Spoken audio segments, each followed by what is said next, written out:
Hello, and welcome to your Niagara Frontier Radio Reading Services Rochester Area Podcast. My name is Jan Heineman, and today I'll be reading to you from the Rochester Beacon. Our first story from the Rochester Beacon comes from writer Jacob Schermerhorn and is dated June 18th.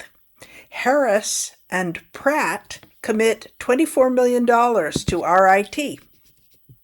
Rochester Institute of Technology's artificial intelligence endeavors will receive $24 million from Jeff Harris and Joyce Pratt.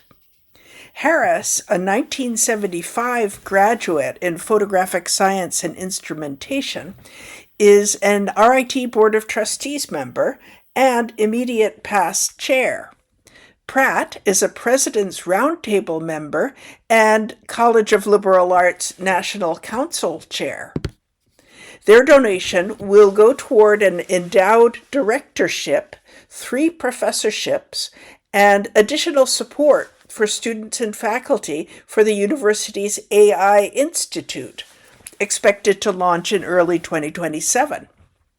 RIT says the Institute will be dedicated to AI education, research, and responsible application across disciplines, while also developing talent to guide, apply, and improve emerging technologies.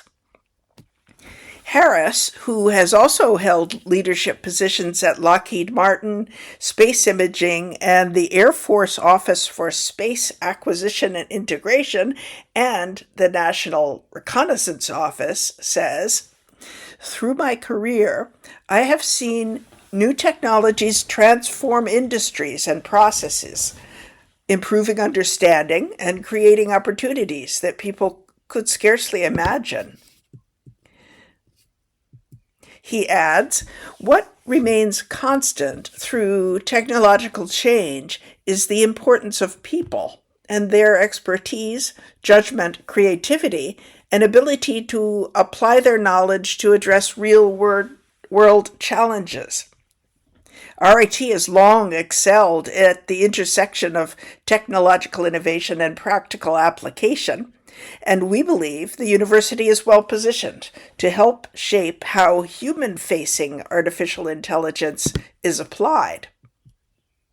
RIT President Bill Sanders says, "This gift invests in the people who shape the future of our university, our students, faculty, and academic leaders.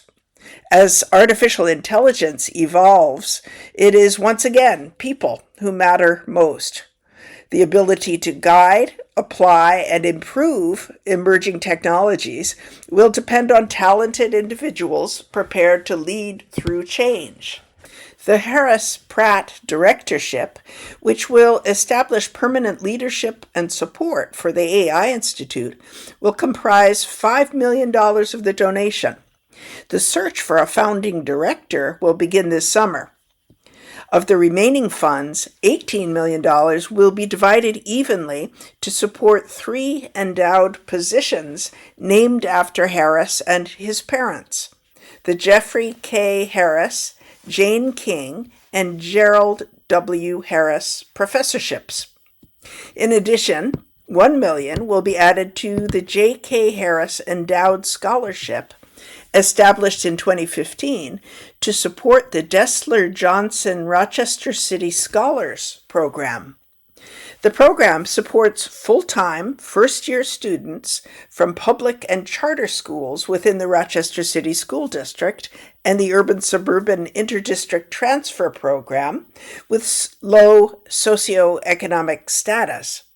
Over 350 students have participated in that program.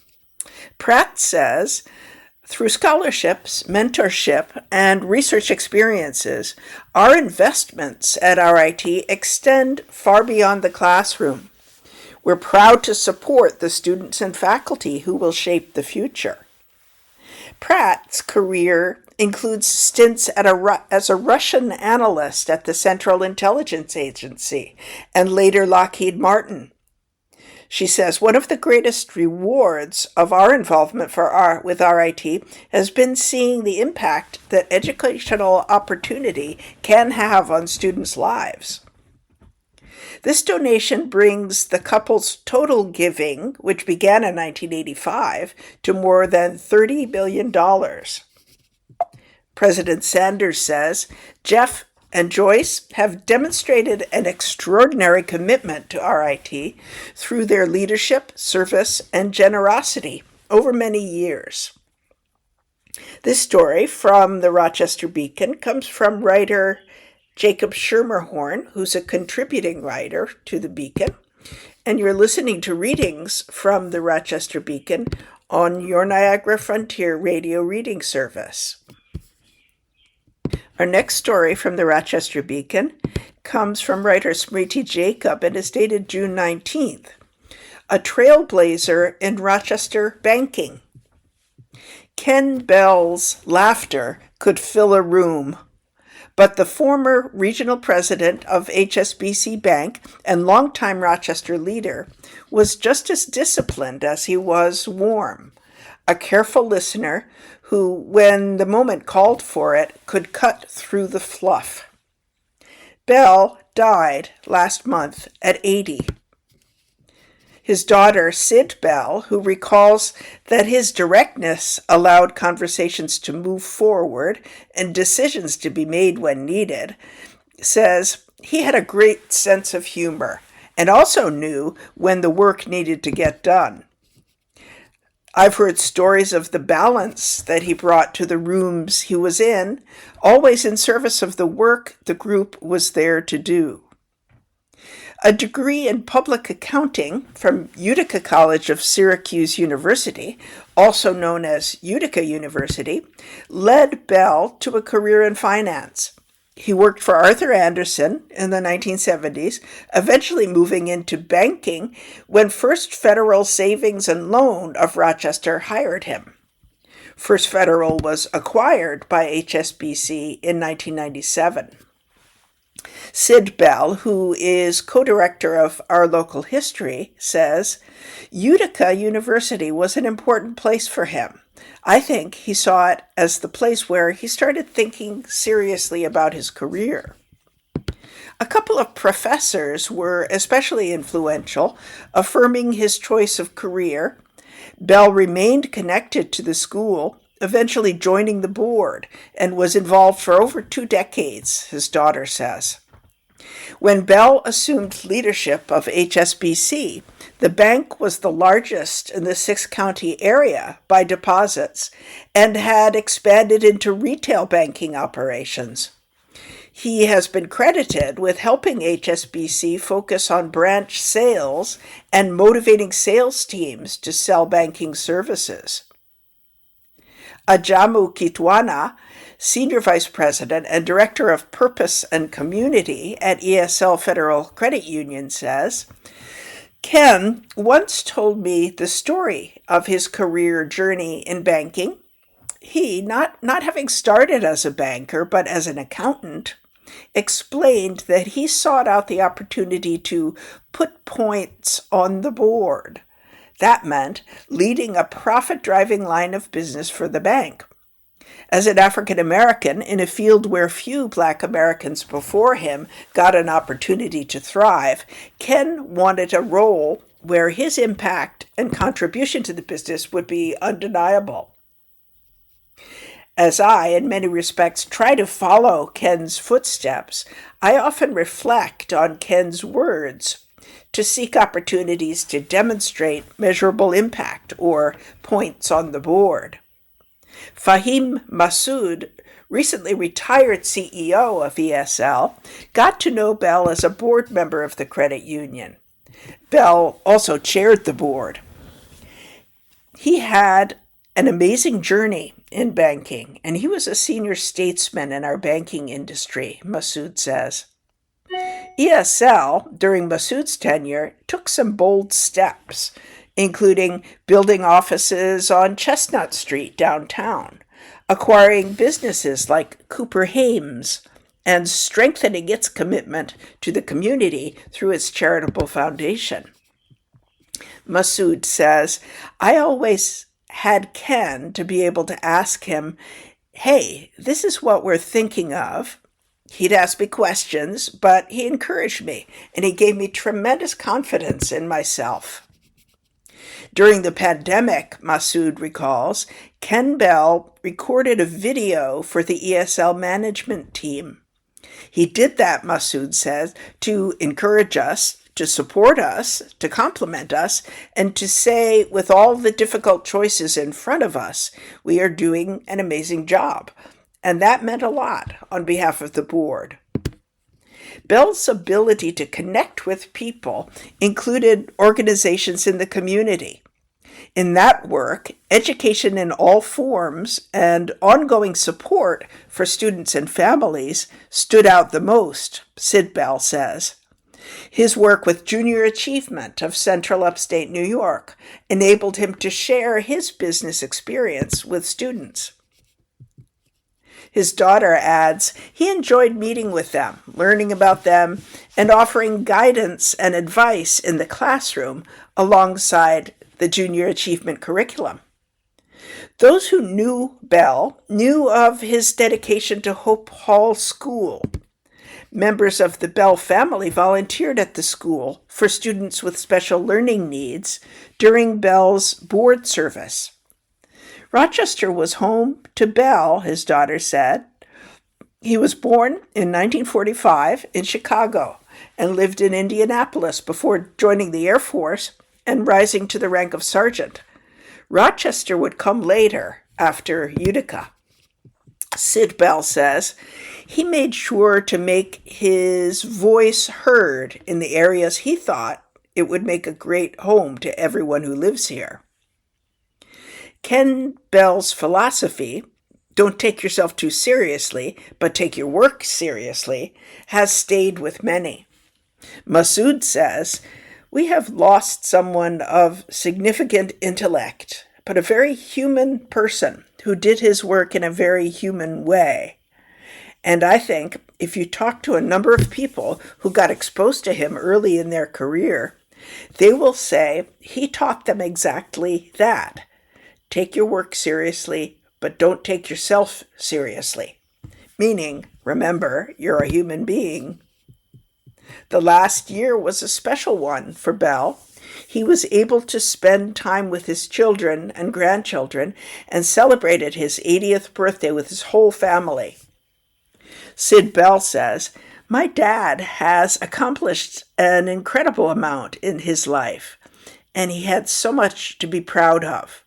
The one thing he was most proud of was his family. I watched him pause to take us all in, who gathered to celebrate his 80th. His wife, his kids and their partners, his grandkids, his niece and nephew, and he was absolutely beaming. There was nothing better than that for him in the moment.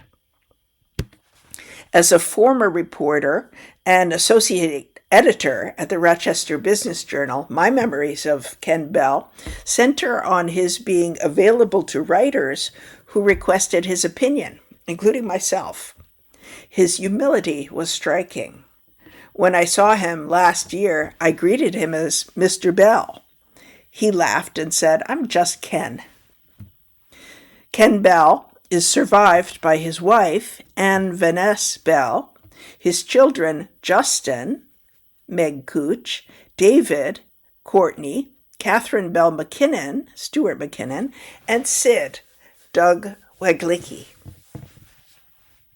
Calling hours were June 22nd at Farrell Ryan Funeral Home at Long Pond Road, so those have already passed.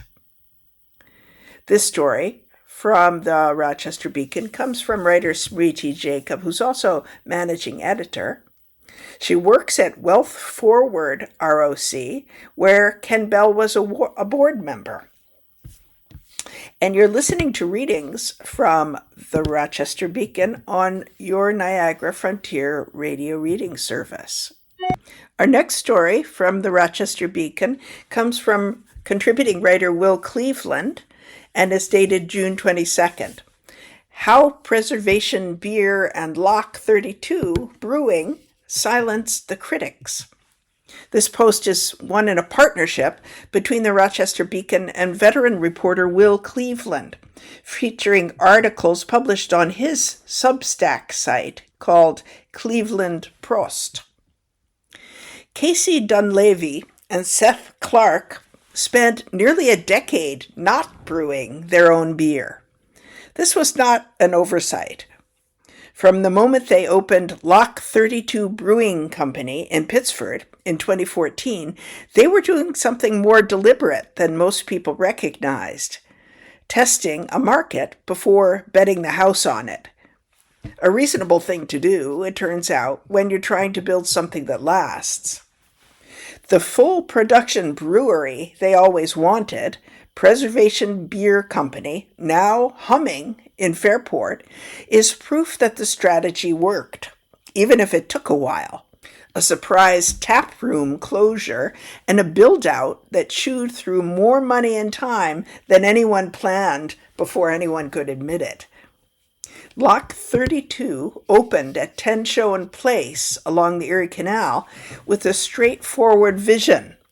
Create the kind of repeatable, welcoming experience you'd find in a well-run English or Irish pub. Somewhere you'd want to come back to week after week with your family, your work crew, your two beer nerd friends, and that one person who just wants a cocktail. To do that, they relied on contract brewing partners, custom brew crafters, Rohrbach, Rock Brewing, to produce their beer, while they focused on building the taproom experience and figuring out who their customers actually were. It's worth noting that Lock 32 outlasted two of its three contract partners. Dunleavy says, why make a massive investment on something we're not sure of? Why not test the market? Learn what our customer base is. We did that. Clark puts it more plainly, you're throwing darts at a dartboard. You don't know anything about what's working. The plan was always to build a production brewery. From day one, that future had a name before it had a building. Preservation Beer Company. It sits at 75 North Main Street in Fairport, inside the Cannery Complex, the former site of American Can Company, where beer preservation was improved and perfected in the early 1900s. Designer Gavin Thomas, paying close attention to the history of the place, made the brewery's logo represent the seam of a can. The details matter here, which tells you something about the people running it. Dunleavy, Clark, and head brewer Phil MacArthur all live in Fairport, within 2 miles of the brewery.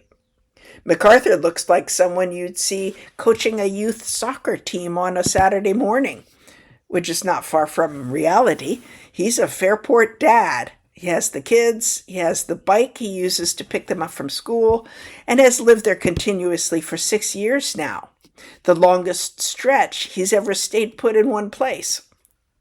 There's a schmaltzy pun here about planting yourself somewhere, allowing the roots to grow deep and strong. During the contract brewing years, MacArthur was in Seattle, developing recipes for Dunleavy and Clark from the other side of the country, overnighting beer samples for them to try.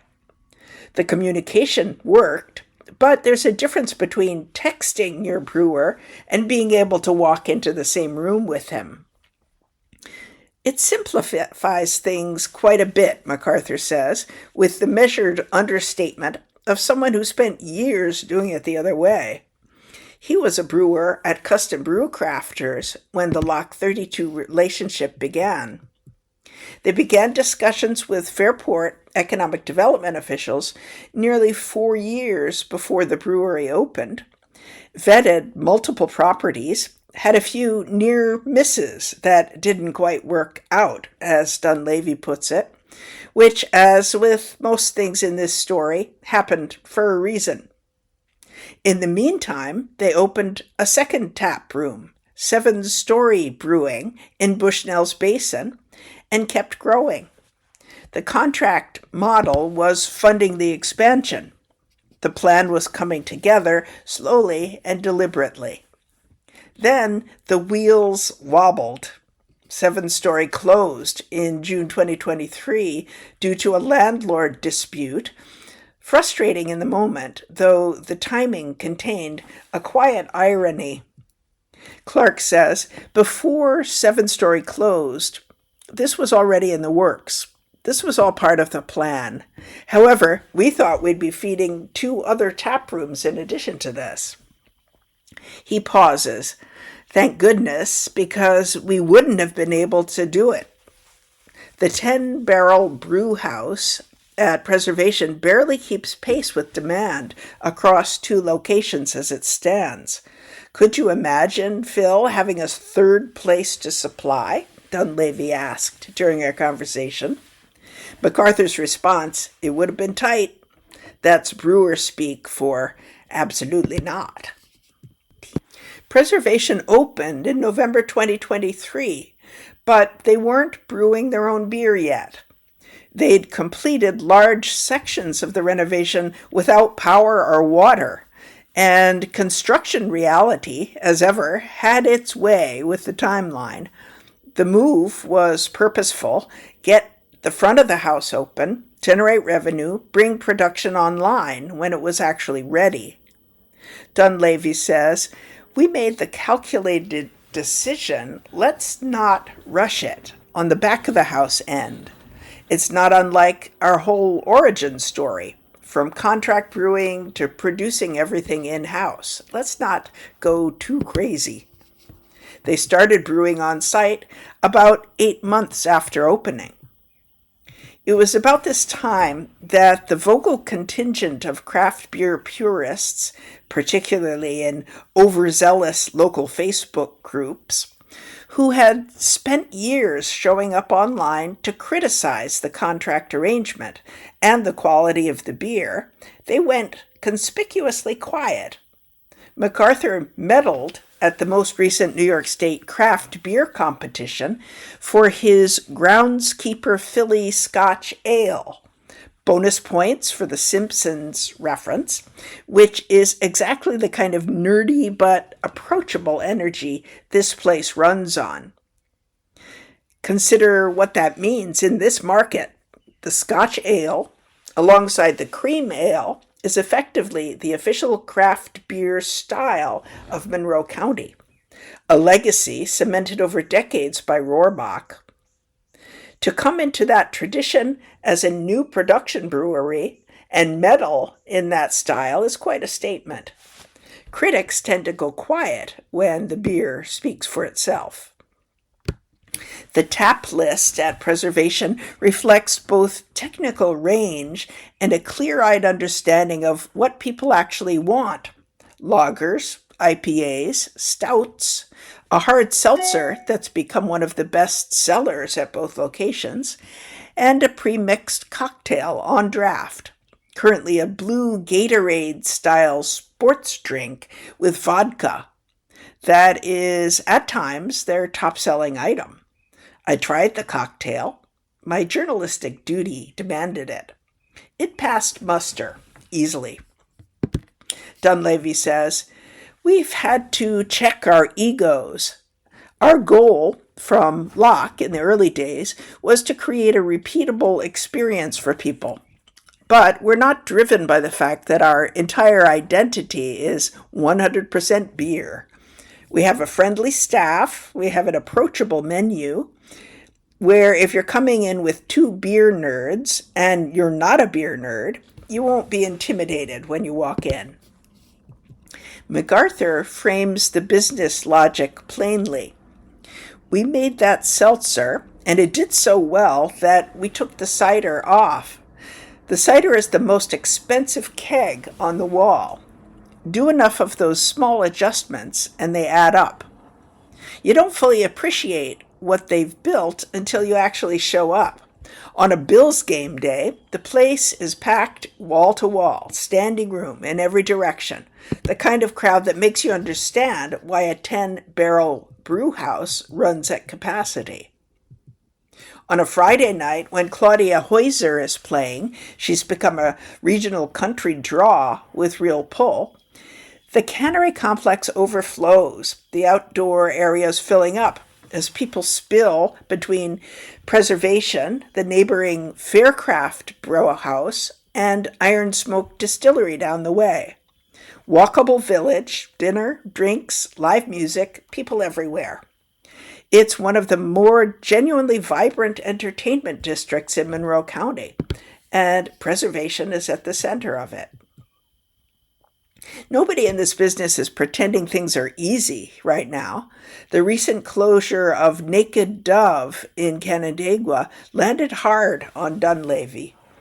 Naked Dove was a foundational place, opened in 2011 as Ontario County's first craft brewery, built on stubborn consistency rather than hype, home to the finest porter ever produced in this region. It helped transform Canandaigua into a craft beer destination and set a standard that other breweries quietly measured themselves against for 15 years. When places like that close, it means something. Dunleavy says the days of just opening the doors and people flooding in are gone. We host a lot of private parties, birthdays, anniversaries, corporate events. We have live music on weekends. You have to give people a reason to go out. It's so difficult when you have places like Naked Dove closing, he continues. That place was such a cornerstone.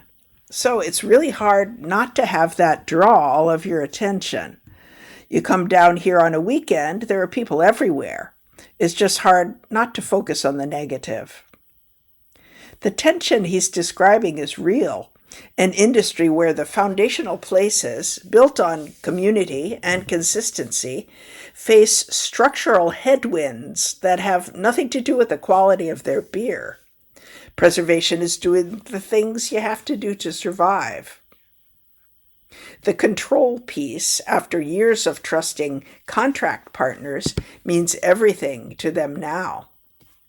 Dunleavy says Phil and Nick made it, referring to brewer Nick Mesrobian, the former Rock Brewing head brewer who joined the team and handles production alongside MacArthur. Everything is dialed in. We know how it's pouring. We're in full control of everything. Dunleavy closes it better than I could. Without Locke, none of this would have happened.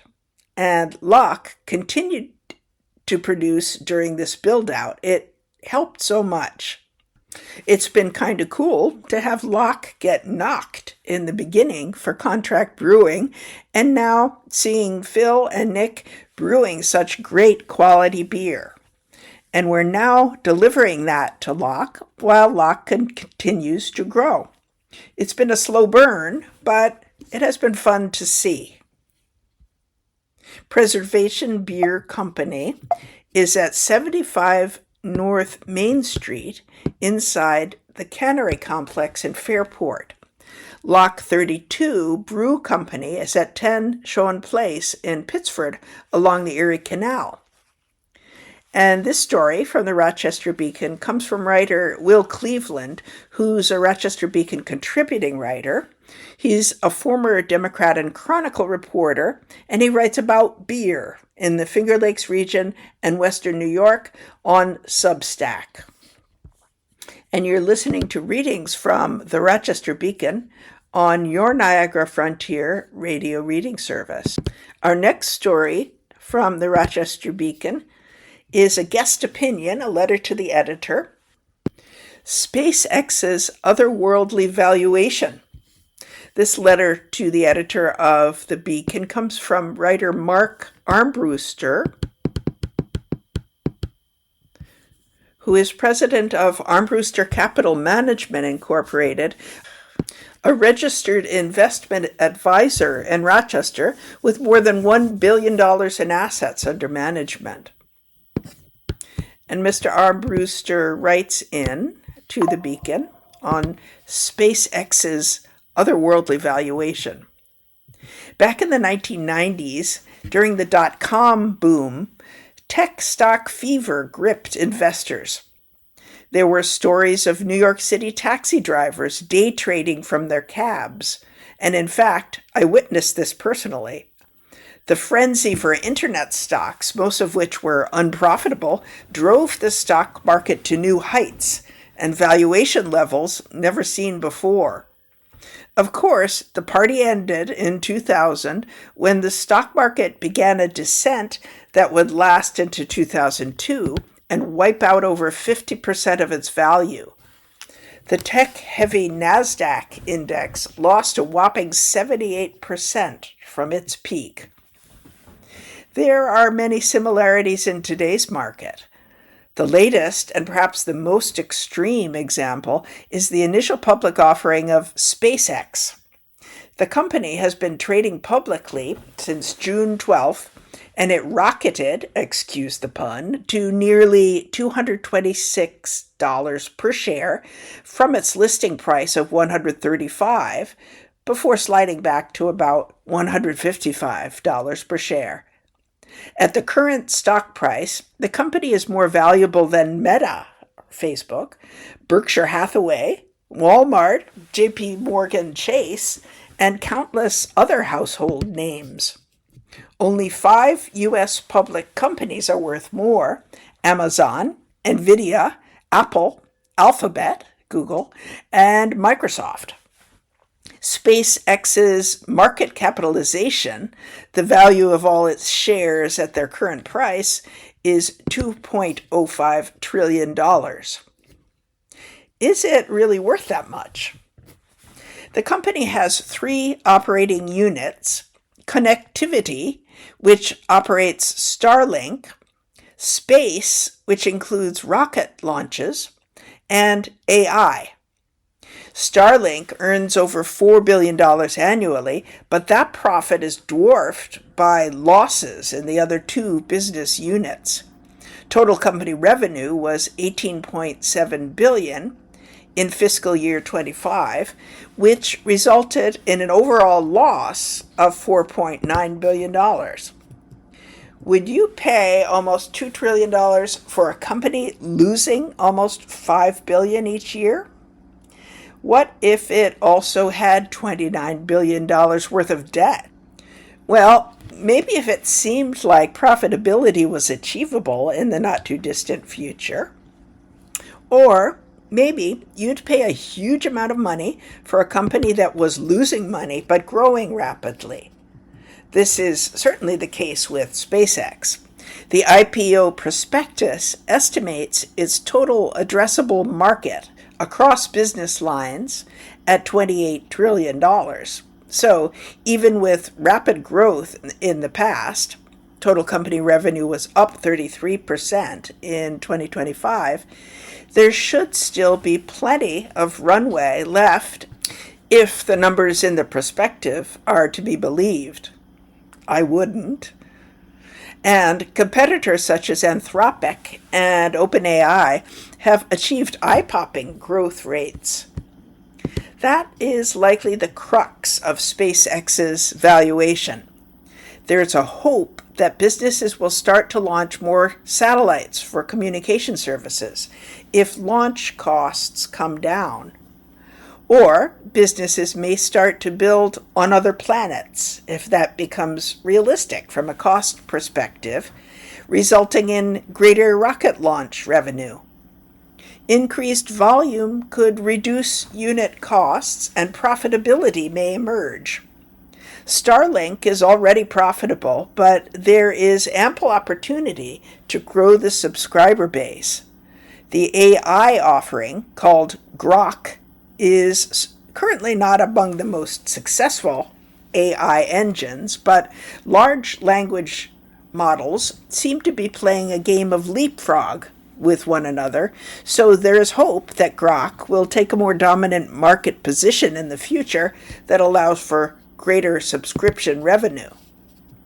On the other hand, there is still considerable investment needed to build out SpaceX's businesses. Launching rockets into space is clearly capital intensive. AI models have consumed huge amounts of capital as the leading providers race to gain any advantage they can. And Starlink has plans to take its current constellation of more than 10,000 satellites to as many as 42,000 down the road. Historically, companies demanding the highest levels of capital investment have not proven to be the strongest stocks. Beyond capital investment, there is no shortage of execution, funding, regulatory, and other risks for investors to worry about. The bottom line is that no one knows for sure what a stock like SpaceX is worth. However, Aswath Damodaran, a professor at NYU's Stern School of Business, is perhaps better equipped than most to opine on this topic. Regarded as the dean of valuation, Damodaran is widely regarded as the foremost expert on valuation in the world. He wrote a detailed valuation of SpaceX on LinkedIn recently and believes its equity could be worth about $1.3 trillion, a far cry from the stock's current market value. Whether or not Damodaran is correct, or even in the ballpark, will unfold with time. However, the uncertainty around the business model, the volatility in the stock, and the speculative nature of investing in money-losing investments make this a high-octane bet, not investment, that should be approached with caution, and a small, if any, position size within a portfolio. There have been times historically when the market environment has rewarded stories like SpaceX, one of which was discussed in the first paragraph. However, there were other tech booms in the early 1900s with the advent of electricity and the Nifty 50 era of the 1960s. Each so far has ended badly. The stock market declined 50% or more in each of those periods. Will it be different this time? Probably not. The internet has fundamentally changed the way we live and work, but those stocks still got clobbered in the early 2000s. Many of them went out of business since they were unprofitable and had no further access to capital when the IPO market dried up. A local example is Global Crossing, which built out a network of undersea cables to facilitate massive growth in internet traffic. While the traffic materialized, pricing plunged, and Global Crossing, which had acquired Frontier Corporation, formerly Rochester Telephone, in September 1999, declared bankruptcy in January 2002. AI will likely bring further changes to our lives, but the laws, admittedly, they are more guidelines, of economics, will eventually shine through the fog of bull market euphoria. When that happens, many of today's brightest investment stars will fall to earth, and it is likely that SpaceX will be among them. This guest opinion to the Rochester Beacon came from Mark Armbruster, who is president of Armbruster Capital Management Incorporated, a registered investment advisor in Rochester with more than $1 billion in assets under management. You too can write to the Beacon at letters@rochesterbeacon.com. Their policy requires use of your full real name when you write to the Beacon. And you're listening to readings from the Rochester Beacon on your Niagara Frontier Radio reading service. Our next story from the Beacon comes from writer and editor Paul Erickson and is dated June 23rd. Morelli coasts to victory in Democratic primary. Representative Joe Morelli handily defeated challenger Robin Wilt in Tuesday's Democratic primary in the 25th Congressional District. It was her third attempt to become the party's candidate for that seat. Morelli received 63% of the vote. Wilt, who served on the Brighton Town Board from 2018 to 25, had 30%. Sharita Trawick, a pastor and the founder of Young and Gifted Ministries, finished third with 6%. Wilt challenged Morelli in 2018, the year he first won the congressional seat, and in 2020. This year, as before, Morelli's financial edge was enormous. From January 25 to June 3, 26, his campaign spent $1.55 million compared with $38,221 spent by Wilt and $3,289 by Trawick. In November, Morelli will square off against Republican Virginia McIntyre, a Monroe County legislator representing Gates and part of Greece. In the area's other Democratic congressional primary, Alyssa Ellman, a veteran from Lockport, prevailed over Diana Kastenbaum, a Batavia resident and former CEO of Pinnacle Manufacturing, in the 24th district contest. With 98% of districts reporting, Ellman had nearly 59% of the vote. She will face Representative Claudia Tenney this fall. A Republican, Tenney first won a congressional seat in 2016 in District 22, a central New York district. She lost her re-election bid in 2018, but won again in 2020. With redistricting, Tenney moved into District 24, which has proved to be a GOP stronghold. In the two elections since redistricting, Tenney won in 2022 against Steve Holden with 66% of the vote, and in 2024 against David Wagenhauser by the same margin. The State Assembly's 130th District, which spans the towns of Webster and almost all of Wayne County, featured two primaries this year, with 5 candidates bidding to succeed Republican Brian Mankelow, an 8-year incumbent who decided not to seek re-election.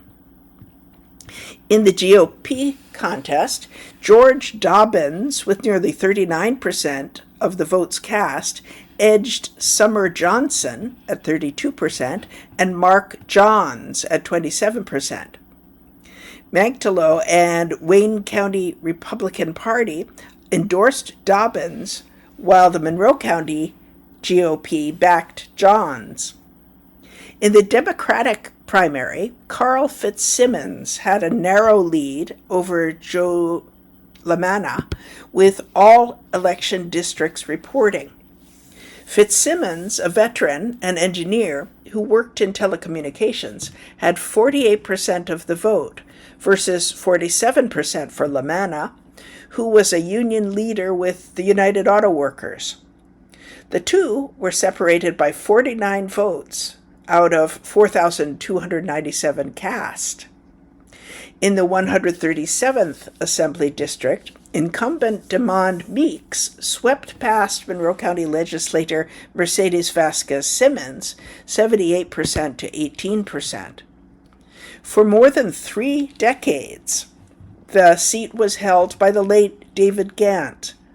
In the Democratic primary contest to replace him in 2020, Meeks defeated Ernest Flagler Mitchell, the candidate backed by Gant, and Monroe County's Democratic Party leadership. Meeks then won the 2024 Democratic primary, beating City Council member Willie Lightfoot Jr. In this year's general election, Meeks will face Republican Dave Ferris. In the state's 54th district, which includes Livingston, Monroe, Ontario, and Wayne counties, Michael Mills was leading the Democratic primary over Scott Comegis. With all but one of 247 election districts reporting, Mills, a former Canandaigua City Council member, had 50% of votes cast, and Comegis, an alpaca farmer in Palmyra, trailed with 47%. The winner will challenge incumbent Republican Pamela Helming. 2 years ago, she defeated Comegis with 64% of the vote. In the lone statewide primary, incumbent Comptroller Thomas DiNapoli won 72% of votes cast to easily prevail over two Democratic challengers, Drew Warshaw at 16% and Raj Goyal at 12%.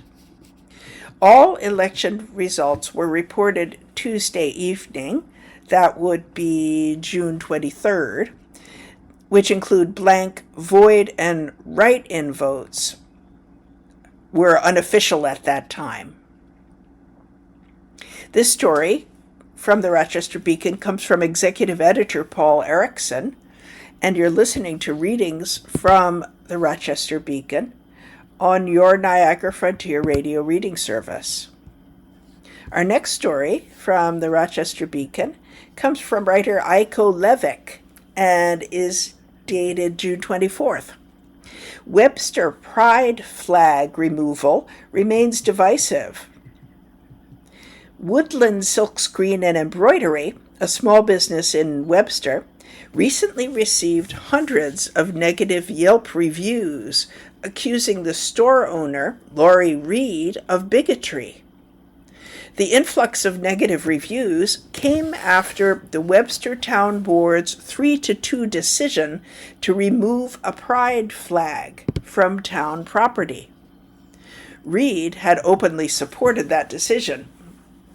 "You're opening Pandora's box if you want everybody's flag flown," she says.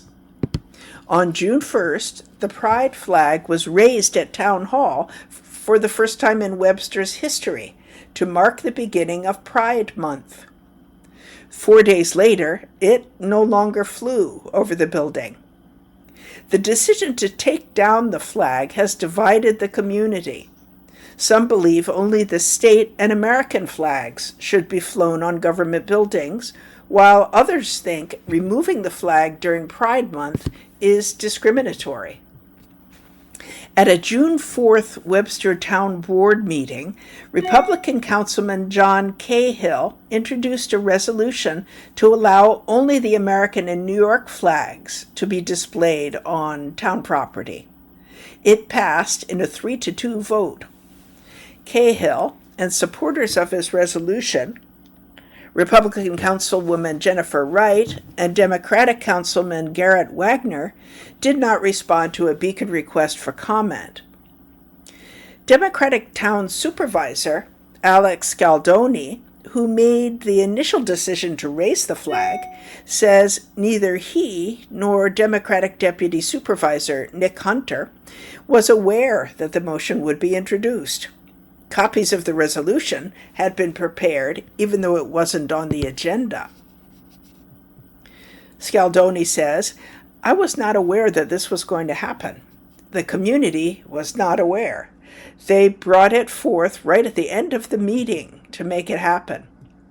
During the meeting, Scaldoni informed other board members that the proposed resolution would also affect any flags flown at Challenger Miracle Field near the town hall. No amendment was made before voting began. Hunter describes the moments after the motion was introduced as chaos. It was his understanding that the resolution would require a public forum, and he was surprised that it was approved at the same meeting. "I think sloppy policy was brought up," Hunter says. Although the motion led to the pride flag being removed, it did not specifically mention banning the flag. Some supporters of the decision argue that the motion was made to ensure neutrality.